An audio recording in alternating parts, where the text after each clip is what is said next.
Bismillahirrahmanirrahim. Assalamualaikum warahmatullahi wabarakatuh. Alhamdulillah. Alhamdulillahilladzi hadana lihada wa ma kunna linahtadiya laula an hadana Allah. أشهد أن لا إله إلا الله وحده لا شريك له وأشهد أن محمدا عبده ورسوله اللهم صل وسلم على سيدنا محمد وعلى آله وصحبه ومن تبعهم بإحسان إلى يوم الدين أما بعد فيا عباد الله اتقوا الله حق تقاته ولا تموتن إلا وأنتم مسلمون. فقد قال الله تعالى في كتاب الكريم وهو أصدق القائلين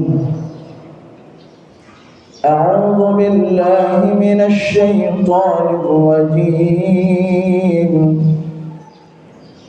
بسم الله الرحمن الرحيم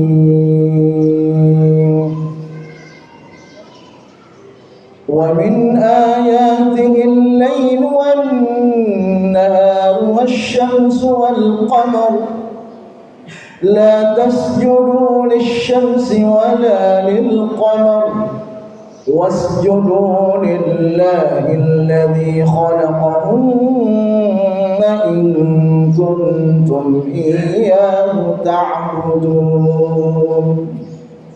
صدق الله العظيم وبلغ رسوله الكريم ونحن على ذلك من الشاهدين والشاكرين والحمد لله رب العالمين. Hadirin kaum muslimin jamaah Jumat yang sama-sama dirahmati oleh Allah Subhanahu wa taala. Bersyukur kepada Allah Subhanahu wa taala dengan sama-sama mengucapkan alhamdulillahi rabbil alamin dan bersalawat kepada Rasulullah sallallahu alaihi wasallam dengan membaca Allahumma salli ala Sayyidina Muhammad wa ala ali Sayyidina Muhammad. Hadirin jamaah Jumat yang dimuliakan oleh Allah Subhanahu wa taala.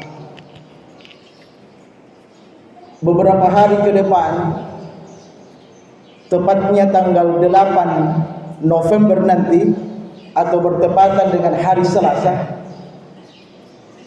ada fenomena alam yang akan terjadi. Menurut para ahli, tanggal 8 November nanti, hari Selasa ini, akan terjadi gerhana yang keempat. Jadi ternyata di bulan November ini, menurut para ahli, 4 kali terjadi gerhana. Tanggal 8 ini gerhana terakhir. 3 gerhana sebelumnya itu kita tidak pernah dengar, karena memang di Indonesia itu tidak bisa diamati. Ini menurut para ahli. Adapun tepatnya gerhana-gerhana yang terjadi di bulan November ini di tahun 2022 ini. Jadi di tahun 2022 itu 4 kali terjadi gerhana. Ini gerhana terakhir. Pertama, gerhana matahari itu terjadi pada tanggal 30 April yang lalu. Dan itu tidak terlihat. Kemudian yang kedua, gerhana bulan total. Itu terjadi pada tanggal 16 Mei. Dan itu juga tidak terlihat di Indonesia. Kemudian yang ketiga, gerhana matahari sebagian. Itu terjadi tanggal 25 Oktober bulan lalu. Dan ini juga tidak bisa diamati di Indonesia. Mungkin di negara lain bisa, tapi Indonesia tidak bisa diamati. Dan terakhir di bulan ini, tepatnya tanggal 8 November hari Selasa nanti, terjadi gerhana matahari total. Dan insya Allah menurut para ahli itu bisa diamati. Kapan terjadi? Jam berapa? Itu dimulai pukul 17:59 waktu Indonesia Barat. Berarti anggaplah pukul 18. Pukul 6 maghrib. Ya, pukul 6 waktu Indonesia Barat, berarti di sini pukul 8 malam. Jadi pukul 8 malam itu dimulai, itu puncaknya, maaf, puncaknya. Sementara mulainya itu pukul 15 waktu Indonesia Barat, berarti pukul 17, berarti jam 5 sore waktu Papua itu dimulai. Itu dimulai gerhana bulan total. Dan puncaknya tadi pukul 8 malam kita di sini. Dan berakhir pukul 20:57 waktu Indonesia Barat, berarti kita di sini pukul 22 jam 10 malam, hampir jam 11 malam. Itu berakhir. Jadi ada beberapa jam. Nah, terjadinya gerhana ini yang merupakan fenomena alam, ternyata itu sudah jauh-jauh sebelumnya diisyaratkan oleh Allah Subhanahu wa taala dalam Al-Qur'an dan juga hadis-hadis Rasulullah sallallahu alaihi wasallam. Dan kejadian ini bagi kita sebagai hamba Allah Subhanahu wa taala tidak begitu saja kita lewati. Ada hal-hal yang perlu kita lakukan. Di dalam Al-Quran, dalam surah Fussilat seperti yang telah saya bacakan tadi, Allah berfirman, "Wa min ayatihi al-lailu wan-nahar wasyamsu wal-qamar." Sebagian dari tanda-tanda kebenarannya adalah malam, siang, matahari dan bulan. La tasjudu lisyamsi wala lilqamar.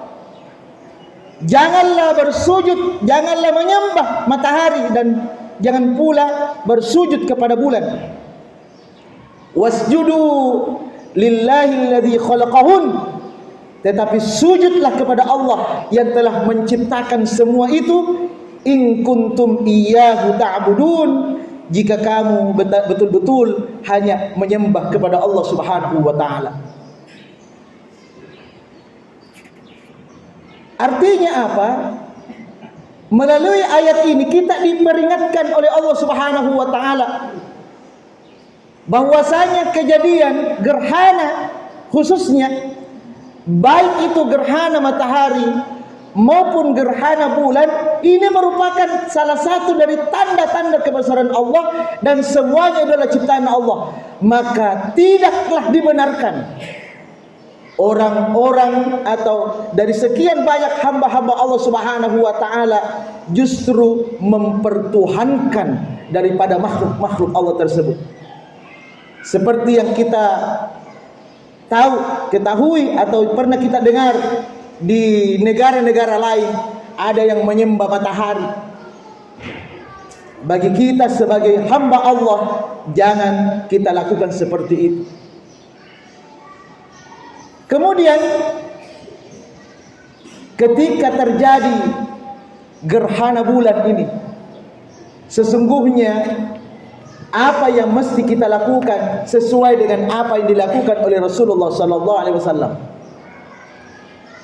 Maka menurut hadis Nabi pertama yang diriwayatkan oleh Imam Bukhari, Rasulullah sallallahu alaihi wasallam bersabda, "Fa idza ra'aitumuha," apabila engkau menyaksikan atau melihat atau mengamati daripada gerhana ini, baik itu gerhana matahari maupun gerhana bulan, fada'ullah. Satu, ini yang diperintahkan oleh Nabi. maka perbanyaklah berdoa kepada Allah.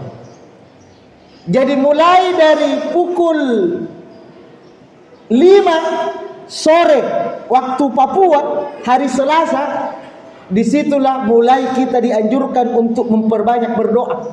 Satu, wasallu hatta tankashif. Yang kedua yang dianjurkan untuk kita lakukan yaitu melaksanakan salat sunat gerhana. Pada bulan lalu, bulan Rabiul Awal, kita memperingati Maulid Nabi besar Muhammad sallallahu alaihi wasallam, dan di situ kita selalu mendorong agar kita ini semuanya mencintai Rasulullah. Salah satu wujud kecintaan kita kepada Nabi adalah melaksanakan sunnah Nabi atau menghidupkan sunnah Nabi. Nah, sunnah Nabi itu salah satu diantaranya adalah salat sunat gerhana ini. Disinilah kita ingin dibuktikan apakah betul-betul kita cinta kepada Nabi dengan melaksanakan salat sunat gerhana ini. Jadi insya Allah hari Selasa nanti mudah-mudahan kita ada waktu untuk menunaikan salat sunat gerhana bulan ini. Pelaksanaannya itu dilaksanakan 2 rakaat sesuai dengan yang dicontohkan oleh Rasulullah SAW. Dan salat yang dilakukan itu memang kalau kita ingin melaksanakan seperti caranya Nabi, itu salatnya panjang dan ada sedikit berbeda dengan salat yang selama ini kita lakukan. Apa yang berbeda? Yang berbeda adalah rukuknya 4 kali, itu tambahannya. Jadi selama ini kita sholat dalam 2 rakaat 2 kali ruku saja. Tetapi sholat gerhana ini 4 kali kita ruku dan 4 kali membaca surat Al-Fatihah dalam 2 rakaat. Itulah yang membedakan dengan sholat sunat selama ini kita lakukan. Namun dengan demikian, sebagian ulama mengatakan sebenarnya kalau kita tidak mampu melakukan sholat yang panjang itu sesuai dengan yang dilakukan oleh Nabi, paling tidak kita melaksanakan sholat sunat seperti yang kita lakukan selama ini.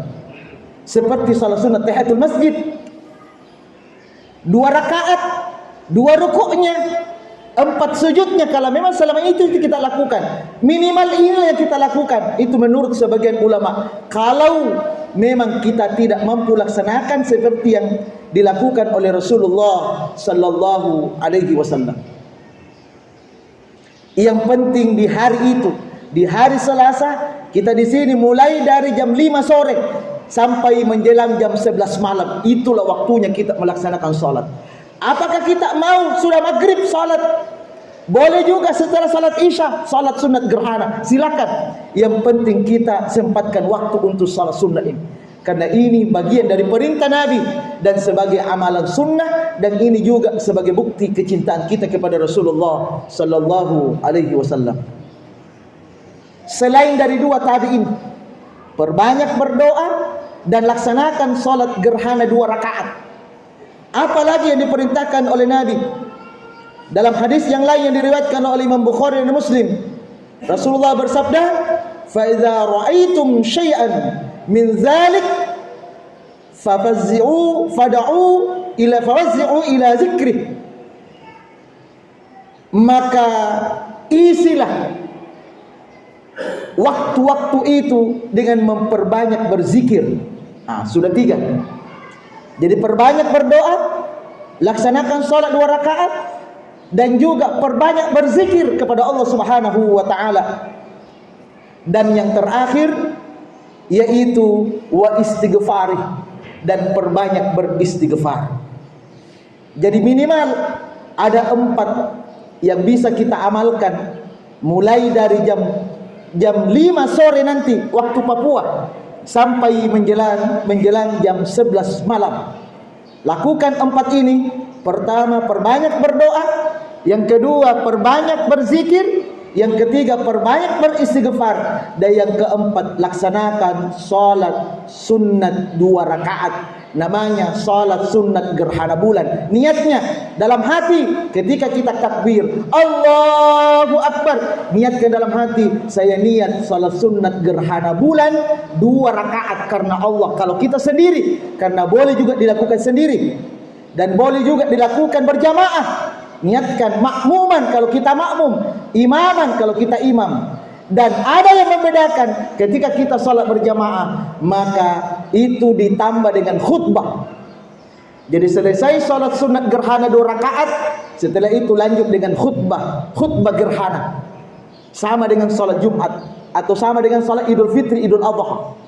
Tapi kalau kita salat sendiri, itu tidak perlu ada khutbah. Cukup salat sunat 2 rakaat. Kemudian terakhir, juga berdasarkan hadis Nabi, bahwa fenomena gerhana ini, gerhana matahari atau gerhana bulan, Rasulullah SAW mengingatkan bahwasanya kejadian-kejadian ini Allah turunkan, la takunu li mauti ahadin wala li hayati, bukan karena terjadinya kematian seseorang, karena ada yang menghubung-hubungkan itu, dan juga bukan karena adanya kelahiran seseorang, bukan. Memang pernah terjadi ketika gerhana anaknya Nabi meninggal, tapi Nabi katakan meninggalnya anakku ini bukan karena gerhana, bukan, tapi ini secara kebetulan ajalnya sudah tiba, juga terjadi gerhana. Oleh karena itu, mari kita perbaiki keyakinan kita, dan ditegaskan dalam hadis bahwasanya terjadinya gerhana ini sesungguhnya salah satu di antara tujuannya adalah yukhawwifu ibadah, menakuti hamba-hambanya. Jadi Allah ingin menakuti kita, karena seakan-akan adanya fenomena-fenomena alam seperti ini, itu seakan-akan akan terjadi hari kiamat. Oleh karena itu, pesannya di sini adalah mari kita semakin perkuat iman kita kepada Allah Subhanahu wa taala. Jangan sampai iman kita ini terlepas dari Allah sehingga kita akan celaka, kita akan mendapatkan siksaan, dan tentu kita akan dimasukkan ke dalam tempat yang kita tidak inginkan, yaitu di nerakanya Allah Subhanahu wa taala. Hadirin yang dimuliakan oleh Allah Subhanahu wa taala, inilah khutbah singkat yang bisa saya sampaikan. Mudah-mudahan melalui fenomena alam ini, insya-Allah tanggal 8 November nanti kita bisa memaksimalkan untuk memperbanyak ibadah kepada Allah Subhanahu wa taala sesungguhnya, dan bukan hanya sebatas 4 tadi yang dianjurkan, tapi seluruh amal-amal ibadah yang lain, termasuk perbanyak sedekah. Apalagi kita punya masjid ini butuh bantuan kita supaya cepat selesai kesempatan, karena jelas ada nilai tersendiri yang Allah berikan kepada kita ketika kita bersedekah di waktu-waktu yang tentu bukan setiap hari terjadi, tapi itu hanya terjadi di waktu-waktu tertentu. Demikian, mudah-mudahan bermanfaat. Barakallahu li wa lakum fil Qur'anil azim, wa nafa'ani wa iyyakum bima fihi minal ayati wa dzikril hakim, wa taqabbala minni wa minkum tilawatahu innahu huwas samiul basir.